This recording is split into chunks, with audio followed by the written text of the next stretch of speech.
There's the governor of the club looking at me somewhat strange at that. For those of you who don't know me, my name's Len. In case you haven't realised, I shall speak slowly because I know my American friends can't listen very fast. I've been asked to say a few words tonight about a very, very, very special person. Despite the fact he's American, his name was Mike Gilmore, and he always will be in the hearts of many of the people here. I first came across Mike about 5 or 6 years ago in a public house in Sukhumvit 71. It's fondly remembered as the Pickled Liver. And Nick Wetzel, yes, this will be hitting your inbox sometime in the next 20 minutes. I wouldn't so much say I met Mike. It was more that I was sitting at the table, Mike wandered in, and I was introduced to him about 20 minutes later when he finally paused to inhale.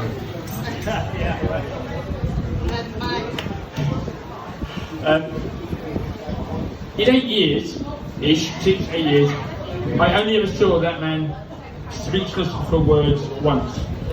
We had a party organised, and in fact, my partner in crime here, Lee Shabbat, was playing that night. And then Mike was due in about 9 o'clock. He turned up about 10. It just flowed in that day. We thought, I wonder what possibly could have held him up. He said, I got held up at the Hong Kong airport. Quick as a flash, we came back with, we know what it was, Mike. A row broke out. What? All your shirts in the suitcase, they were rowing with each other. Man went quiet for 50 minutes. They were so loud. We'll put on some slightly louder shirts later on. Mike got his own back. He reminded me that I was in Limey, and he was in a very good position to help my business. For those of you that don't know me, I work in the marriage agency business, and a lot of my clients are American men. End of plug. But Mike has some fairly good connections at the American Embassy, and so one day he offered to take me over for a drink and introduce me. Mike Gilmore, helping me out. I should have smelled a rat from about 3 weeks out, but I didn't. Basically, we get over there, and Mike generously sponsors all the drinks, buys me lunch. I'm having a whale of a time. I'm meeting all the relevant people, the Consul General at the American Embassy, the Vice Ambassador. Any second, I'm expecting you've been framed to come out and grab me. Mike, total deadpan. Made Jack D look like he's got an epileptic fit. Deadpan for 2 hours. And then, bit by bit, as the alcohol kicked in, I'm long 4 Bacardis by this point, Mike takes over his new role, and that is his role of translating everything I say with my limey Cockney accent into American. The bemused Americans were just looking at me. Every time I opened my mouth, I asked a question. Of course, I gave him the right answer. And then Mike said exactly the same thing, much slower, much deeper, with an American accent. Okay, I'll go along with it, Mike, I'll go along with it. After an hour of this, I finally snapped. Mike, there's a reason we call this language English. He said, as fast as he could, and that was quick fire to all of this. He said, 2,000 years you've been working on it, 200 years of us, and we've improved it 3 times over. No argument. Typical of the man. Mike was always good for a laugh. And one of his other pet foibles, and I know Brian's going to talk much more about his Americanness a bit later on, so I'm desperately trying to avoid all the things he did in America. But this story is absolutely pointless unless I tell you that Mike is a quizmaster. Mike was a quizmaster, still is, and he loved setting quizzes for Vietnam vets, OEPs, and occasionally he came to Bangkok and wrote quizzes for Bangkok. At the time, as some people will attest to here, including Rhonda, for my sins, I was running the quiz in the aforementioned Pickled Liver. Eric was there as well. And with about 6 weeks' notice, Nick, who was the owner of the Pickled Liver, said, okay, then, in 6 weeks' time, Mike wants to do the quiz. Okay, Nick, you're the boss. No problem at all. He said, I don't want any interference from you at all in any way. Red rag to a bull, that was. Okay. So Mike, we won't interfere with you anyway. So the previous week, Mike was as good as gold, didn't interrupt, didn't shout out, but totally well behaved. I have absolutely no excuse to misbehave. So what do we do? For those of you that remember him and know him well, you might know that he does have a bit of a trouble with the volume control and the old thyroid gland. He's basically got two levels, far too flaming loud and even louder than that. Now, if I demonstrate for a second, Mike Gilmore giving a speech would be something like this.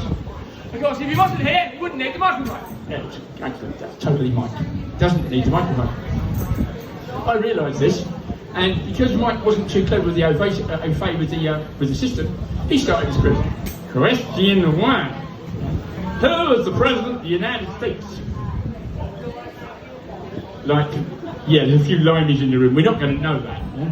Question 2. What's the unit of currency? It went on like this. Very simple questions about America. And after 3 rounds, there were 5 teams and all had got 30 out of 30. You make it a little bit harder, Mike? No. This is Mike's way of doing things. At this point, we decided it's time to play a little bit of a practical joke. Now, as you can see, there's a lead on his mic, and Mike would wander around the room and he'd start talking to people in his very loud voice. Unbeknownst to him, I'd sit around behind him, turned off his microphone. 4 teams in the back didn't even notice. Typical Mike. The apologies for absence list tonight is legendary.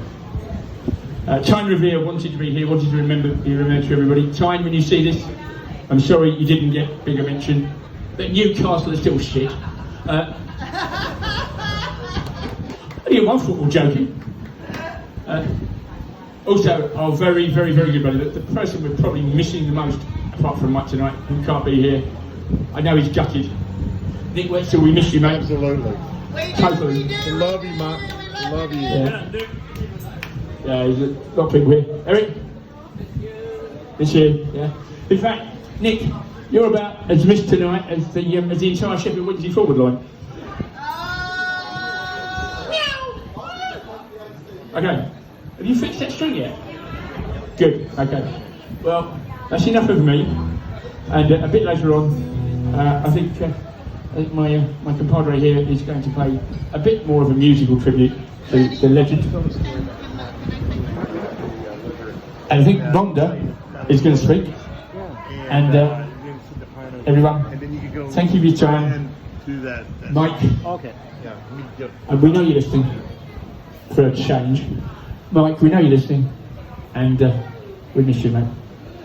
Thanks for all the good times. Well done, Len. Well done, buddy. Lenny mentioned that Mike was a quiz master, and Lenny and Eric and Brian and Lee have all played on quizzes with me here in Bangkok. I met Mike at the U.S. Marine Corps ball, I don't know, 20 years ago. We're old. I don't remember how long ago it was, but here I am in my ball gown with, the hair and the nails, and I walk in with my multi-gorgeous husband, and I hear this voice, and I'm like, oh my God, this person is louder than me. And I look over, I know, it's unbelievable. And I look over, and here's this guy in this tux, and he has this Hawaiian shirt on under, it's a proper tux, but he's wearing a Hawaiian shirt with a Hawaiian dicky bow, and the Hawaiian thingy here, and a Hawaiian cummerbund, none of which matched. And I thought, oh my God, what in the hell is this? And so I kind of rolled my eyes at my husband and thought, okay, weirdo over there. And then Mike walks over to me and he says, hi, do you like pub quizzes? Doesn't introduce himself. Hi, do you like pub quizzes? And I'm like, yeah. And he goes, well, here's my card. Come to the Pickled Liver next Thursday and play on my team. Bye. And that's how I met Gilmore, and that's how I got involved in the quizzes, and we were mates ever since. And yes, he always wore really shitty, ugly shirts, but we loved him anyway.